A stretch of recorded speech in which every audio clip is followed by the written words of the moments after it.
Robbing kim? Robbim Alloh. Dining qaysi? Dinim Islom. Payg'ambaring kim? Payg'ambarim Muhammad sallallohu alayhi vasallam.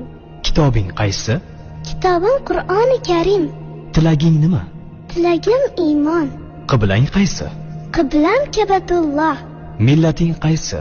Ibrohim Halilulloh millatidanman. Kimning mazhabidansan? Imom Azam Abu Hanifa mazhabi. Do'stlaring kim? Do'stlarim chahor yorlar. Ular kimlar? Abu Bakr Siddiq, Hazrati Umar, Hazrati Usmon, Hazrati Alidir. Qachondan beri musulmonsan? Al-Misoqdan beri. Al-Misoq nima? Alloh taolo ruhimizni yaratib, ulardan va'da olgan kun. E'tiqoding qaysi? Ahli sunna val jamoa e'tiqodi. Kimni yaxshi ko'rasan? Alloh taoloni. Undan keyinchi? Payg'ambarimiz Muhammad alayhissalomni. Undan keyin